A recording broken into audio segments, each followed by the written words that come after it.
아니, 아, 웃겨. 이게 신랑이랑 모텔 한번 가고 싶은.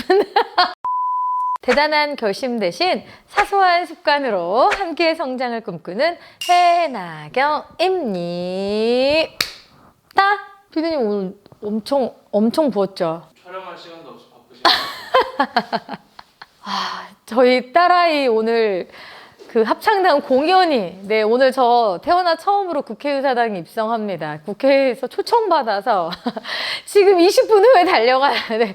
지금 촬영할 시간도 없고, 지난주에는 나 어디 갔다 왔는 줄 알아요?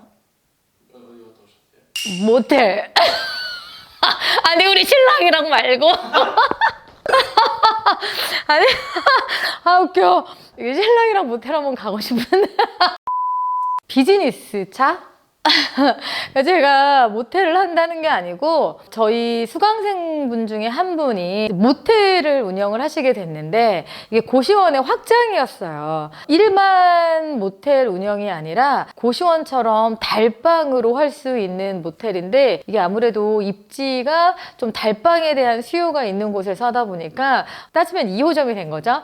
이제 1호점은 고시원하고 2호점을 이제 모텔로 고시원화 시킨 건데 잘 되고 있어요. 그랬더니 아우 쌤 만만실이에요, 만만실. 그래서 제가 정말 속으로 막 너무너무 기쁘고 잘 됐다 했던 기억이 나는데 이제 이 부분을 안 짚고 넘어갈 수가 없겠더라고요. 요즘 고시원 매물이 아무래도 나오기가 좀 힘들고 그리고 부족한 상황인데다가 권리금이 좀 올라가는 시점에 있다 보니까 많은 분들이 이제 모텔 쪽으로 고시원 사업을 하려고 많이 고민 중이시더라고요. 약간 어떤 그 시대의 흐름이라고 해야 되나. 그래서 모텔도 한번 알아봐야겠다 해서 제가 모텔을 다녀왔어요. 신랑이랑 말고 부동산 중개인과 함께 여러 군데를 다녀왔는데 타입별로 다녀왔거든요. 그래서 이거는 제가 어떤 전문가 아니고요. 아시죠? 임장을 다니는 입장에서 제 경험치를 좀 알려드리고 공유하고자 하는 차원에서 준비를 했습니다. 그러니까 이거 가지고 막 뭐라 하시면 안 돼요. 뭐 이렇게 막 모텔 사업에 대해서 네가 뭘 아냐부터 시작해서 안 돼요.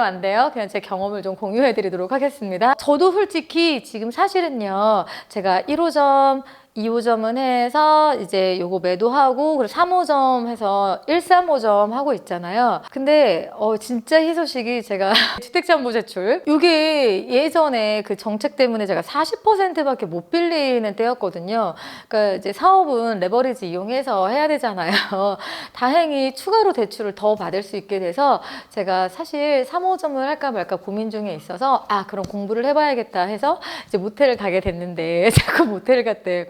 근데 타입별로 다 다녀본 것 같아요. 첫 번째는 고시원처럼 운영할 수 있는 곳, 여관이었던 거죠. 여관. 제가 구는 이렇게 얘기 안 할게요. 왜냐면 모텔이 임대를 내서 하는 곳이 많지 않아서 특정 지역 이렇게 딱 얘기하기는 조금 어려움이 있을 것 같고요. 거기는 방 개수는 되게 적은 곳이었는데 방이 되게 넓었어요. 그러니까 15개 미만이었거든요.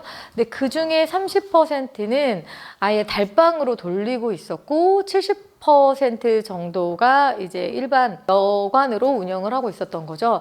근데 그 달방이 고시원은 1인 1실이 원칙이지만 모텔은 2명이 들어가도 상관없는 거잖아요.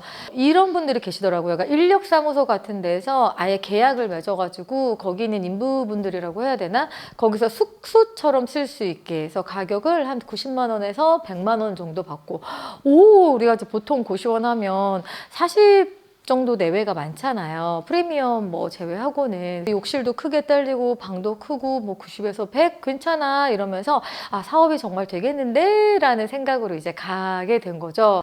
근데 생각보다 많이 허름하고 오래돼서 진짜 옛날 그 여관 여인숙 느낌 이 나가지고 이거는 손을 보면 좀 돈이 많이 들겠다라는 생각이 들었어요. 근데 일단 너무 오래된 나무문에 이게 약간 답이 없고 일단 입지적으로 좀 별로 안 좋은 곳이어서 패스를 했어요. 근데 이런 물건이 가격이 되게 저렴했거든요. 예를 들어 서울 외곽에 있는 모텔존 보증금이랑 권리금 1억 미만으로도 하나씩 나온 매물들이 있는데 달방으로 하면 그러니까 고시원처럼 신경 안 쓰고 달방으로 하면 사업이 되는데 이게 모텔 운영 쪽으로 좀 넘어가게 되면 너무 지출 항목이나 지출금이 너무 많고요. 운영하는 애로사항이나 어려움들이 진짜 많더라고요. 그래서 진짜 와, 모텔은 아무나 하는 게 아니구나라는 생각을 했거든요. 제가 이 생각을 가진 게 이제 두 번째로 간 모텔 때문이었어요. 거기는 서울 중심지에 있었고 교통도 매우 좋았고 에어비앤비로 한번 승부를 내볼 수도 있겠다라는 생각에, 왜냐면 강남 쪽에 이제 약간 성형수술 그 이제 모텔 근처에 병원들이 좀 있어서 그 손님들 받을 수도 있고, 그리고 외국인 손님 아니면 지방에서 올라온 교통이 좀 좋은 곳이어서, 그리고 약간 나름 핫플이라고 하는 막 이렇게 좀 좋은 먹을거리, 뭐 카페거리도 좀 인접해 있는 곳이어서 그런 데는 나오기가 힘들잖아요. 그래서 가봤거든요. 갔는데 부동산에서 그 브리핑 받은 거랑 내용이 너무 달랐어요. 지출 항목이 엄청나게 크더라고요. 브리핑을 받은 건 3,500 이상을 번다. 그리고 지출은 1,000에서 1,200 정도 된다. 그럼 나머지는 내 수입인 거잖아요. 약간 이렇게 심플하게 브리핑을 받았고, 여기는 에어비앤비처럼 한 2주에서 3주 아니면 한 달 운영도 가능하고 매일매일 받는 숙박비에 대실료까지 하면 매출이 꽤 크게 잡힐 거다 해서 이거 예쁘게 리모델링 해가지고 괜찮을 것 같은데 라는 생각이 드는 거예요. 막상 갔어요. 이런 걸 다 떠나서 제가 그 모텔 운영하시는 분께 이것저것 꼬치꼬치 좀 이렇게 물어봤어요. 근데 진짜 너무 깜짝 놀란 게, 제가 아무것도 모르는 상태에서 그냥 갔을 때는 왜 지출이 1,000에서 1,200까지 나오지? 보통 우리 고시원 하면 방 30개 기준으로 해서 다 공과금이 합해서 150 정도가 나오고, 부식비 있잖아요. 제공하는 것들 한 30만 원 정도 하고, 그죠? 그리고 만약에 청소를 맡기게 되면 청소 전문 업체 고시원 담당으로 하는데 한 4, 50만 원 정도 들고, 그럼 그래봤자 이제 200이거든요. 여기는 1,000만 원이 넘어? 야, 왜? 이제 진짜 바보같이 아무것도 생각을 못 했는데, 광고료, 그리고 수수료, 그리고 비품, 운영비 이런 게 스케일이 다르겠구나라고 생각을 한 거예요. 일단 모텔은 임대료가 엄청나요. 그래도 아무리 못해도 방 20개 내외 정도부터 좀, 그러면 모텔에서는 방 개수가 되게 적은 편이거든요. 700에서 1000 이상까지 1,000만 원 정도까지는 넘게 일단 들어가고요. 그리고 야놀자나 여기어때 이게 이제 200, 300, 400, 500, 600 금액대로 이렇게 달라지고, 그리고 저도 정확히는 잘 몰라요. 근데 그 이제 지역에 따라 또 달라지나 봐요. 근데 웬만해서 운영할 만한 것들은 400에서 한 600을 잡아야 된대요. 광고 홍보비만 400에서 600을 잡아야 되고, 이거는 광고비고 이게 끝이 아니라 예약이 성사될 때마다 그 방에 대한 10% 정도의 수수료를 또 받는다고 해요. 근데 이건 좀 더 면밀하게 한번 알아보세요. 제가 왜냐면 정확히 그 사이트에 가서 직접 업주 입장에서 확인을 한 게 아니니까 이건 좀 감안하고 들으시기 바랍니다. 그렇게 되면 400에서 600, 아무리 저렴한 광고도 한 300, 200대 이렇게 된다는 거예요. 거기는 24시간 운영이잖아요. 주간, 야간으로 그 청소하는 여사님을 둬야 돼요. 아무리 외국인 노동자, 근로자분들 고용한다고 해도 제가 다 알아보니 한 분당 240 정도 내외를 줘야 되더라고요. 그러면 이제 대실도 있고 숙박도 있고 하다 보니까 방 청소 다 하고 거기 있는 것도 다 빨아서 해야 되잖아요. 240, 2명을 쓰면 480이 돼요. 그럼 광고료에 청소하시는 분만 해도 거의 이제 800, 900돈이 나온단 말이에요. 근데 문제는 뭐냐, 그 세탁을 이제 세탁기를 놓고 모텔에서 다 해가지고 그 인건비 들여서 하는 경우도 있지만 세탁 업체에다가 맡기는 비용이 있을 거란 말이에요. 근데 이게 또한 150 내외? 근데 이제 세탁량이 따라서 또 달라질 수 있겠죠? 엄청난 거죠. 근데 여기서 또 끝일까요? 저의 아니란 생각으로 키오스크 돌리면 무인 가능하지 않아? 라는 생각을 한 거예요. 근데 요즘 미성년자들이 키오스크를 이걸 어떻게 또 다 이용을 해가지고 들어올 수 있나 봐요. 그래서 이게 위험성이 크다. 앞에서 데스크에서 미성년자인지 아닌지 좀 구분할 수 있고 관리를 모텔을 할 사람들은 필요하다라는 거죠. 그러면 그 인건비가 또 들어가는 거예요. 낮에만 있을 수 있나요? 밤에도 있어야죠. 그러면 그 두 사람의 인건비를 쓰면 이 모텔도 한 또 150에서 200 가까이 들 거란 말이에요. 그럼 또 그게 300에서 400이에요. 그러니까 청소 2분에 인건비 2분. 그리고 지금 광고비 했어요. 비품비. 그러니까 비품비가 또 100에서 150 정도 된대요. 칫솔, 치약 뭐 이런 것들 있잖아요. 뭐 면도기며 샴푸 뭐 이런 거 다 채워놓고. 야, 그럼 이제 머리가 복잡해지는 거죠. 근데 우리가 여기서 뭐 빠졌어요? 공과금이 빠졌어요. 근데 공과금이 고시원 공과금하고 스케일이 완전 달라요. 한여름에 전기세가 한 200에서 300은 기본으로 돌고 난방비가 모텔은요 전기판 내린 곳이 좀 많더라고요. 전기로 돌잖아요. 그냥 4, 500이 우습게 넘어가는 4, 500이 우습게. 근데 거기에다가 수도세 있죠. 그리고 인터넷 여기는 유선방송 비용이랑 인터넷도 들어가죠. 이제 아마 PC 그런 거 컴퓨터 하면 뭐 그런 유지비까지 있을 거고요.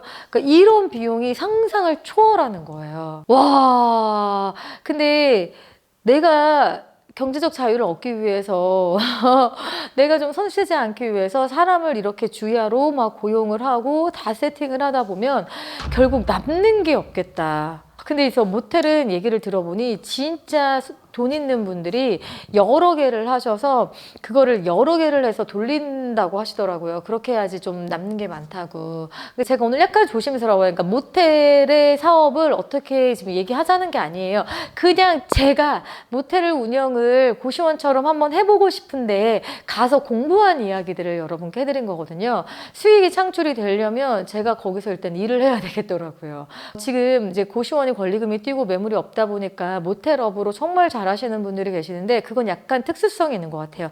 달방으로 운영될 수 있는 거. 제가 지금 방금 아까 엄청 지출이 많이 나간다고 얘기를 했잖아요. 근데 그 지출을 커버를 하려면 달방을 하면 안 돼.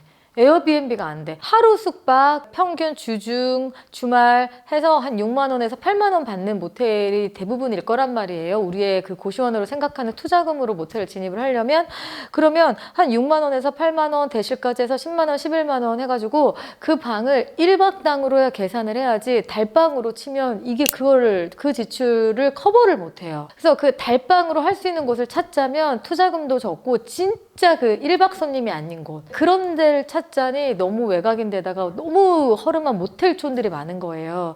근데 제가 그 모텔촌을 운영해서 갈 자신이 없더라고요. 고시원 발품을 쭉 손품을 팔았던 것처럼 만약에 모텔로 고시원화 하시려면 정말 많은 발품을 파셔서 공부를 많이 하셔서 진입하시면 이것도 저는 좋은 사업의 확장이 될 수 있을 것 같다는 생각을 했습니다. 그렇게 또 하고 계신 분이 계시고요. 근데 그렇게 운영하면 좋은 게 고시원으로도 광고가 가능하지만 에어비앤비로도 가능하고 어쨌든 이런 숙박업으로도 광고가 가능한 거잖아요. 그렇죠? 합법적인 그 선에서 그러니까 여러분께서 좀 눈을 좀 넓히셔서 이제 고시원을 주로 하는 전문 부동산에서 모텔까지 좀 커버를 하는 추세고 모텔을 하고 있는 부동산도 많이 있더라고요. 그래서 한번 참고해서 비교해 보시는 것도 좋을 것 같고요. 이제 이 영상은 뭔가 똑 부러지게 뭔가를 알려드린다는 것보다 아 모텔로의 확장도 가능한 거구나. 근데 좀 차근차근히 더 알아봐야 될 부분이긴 하구나. 지출 항목을 좀 꼼꼼하게 체크를 좀 해야 되는구나 하면서 공부할 수 있는 계기의 시간이 좀 되셨으면 좋겠습니다. 모텔을 하는 거예요? 안 하는 거예요? 아니 지금 모텔을 지금 당장은 달방으로 운영할 수 있는 게 있으면 하는데 그러려면 더 찾아봐야 될 것 같아요. 근데 아직까지는 저는 고시원이 더 맞다. 그러니까 모텔은 너무 좀 힘든 영역이다. 근데 하면 할 수 있겠는데 더 알아보겠다. 그러면 피디님 한번 모텔 이야기로 나중에 2부를 한번 준비해 볼까요? 좀 더 체계화된 내용으로. 네, 그럼 저 2부에서 근데 이 다음 시간이 되진 않을 거예요. 네, 이 다음 시간에는 더 재밌는 거 나올 거니까 일단 여기까지 얘기할게요.